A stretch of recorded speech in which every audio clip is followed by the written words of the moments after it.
Ek het by vorige afleweringe gepraat oor die verhaal van die melaatse man wat gekom het na Jesus, voor hom neergeval het en gevra het, as u wil, kan u my reinig. En Jesus het gesê, ek wil word gereinig, en hy het hom aangeraak en hom gesond gemaak. Ek wil weer oor daardie gedeelte praat. Daar in Markus 1 vers 42 tot 44 staan hierdie woorde. Sy melaatsheid het onmiddellik verdwyn en hy het gesond geword.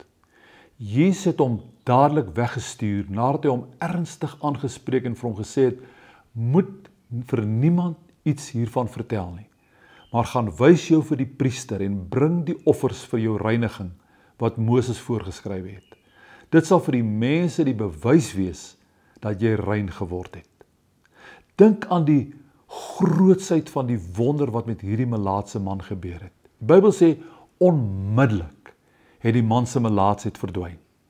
Selfs Lukas, wat 'n mediese dokter was, bevestig hierdie oombliklike genesing in Lukas 5 vers 13. Dit was 'n genesing wat niemand kon versin nie. Iets van die koninkryk het weer eens deurgebreek. Jesus se genesingswonders was 'n voortsetting van sy prediking oor die heerskappy van God. Deur die sluier van sy liggaam, sy aardse dienskneg liggaam, skyn sy goddelikheid en sy heerlikheid.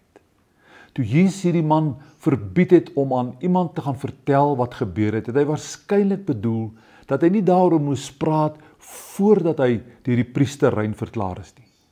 As gevolg van antieke Israel se streng wette en kwarantynmaatreëls het die priesters ten opsigte van melaatsheid as dit ware die rol van 'n gesondheidsbeampte of 'n dokter gespeel wat moes sertifiseer dat 'n persoon waarlik genesing ontvang het.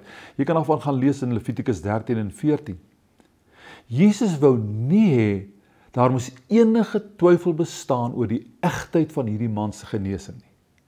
Jy sien, as die Here waarlik iets vir jou gedoen het, kan jy dit maar laat toets en jy kan dit maar waag om daaroor te getuig. Wat hy doen is eg en waar. Dis nie suggestie, wensdenkery of verbeelding nie. En hierdie man het wyd en suid begin vertel wat Jesus vir hom gedoen het. En die mense het van alle kante na Jesus toe gestroom, sê vers 45. Daar is geen advertensie soos 'n egte wonderwerk van Jesus nie. Kan jy ook getuig dat die Here al regtig vir jou iets gedoen het? Dat jy met sekerheid kan sê, ek weet wat ek weet? Kom ons vra die Here om vir ons ook in die egtheid van sy krag en werk in ons lewe 'n wonder te doen. Here, ek bid dat die egtheid van u werk in my lewe ook ander na u toe sal trek. Amen. Tot volgende keer. Alles van die beste.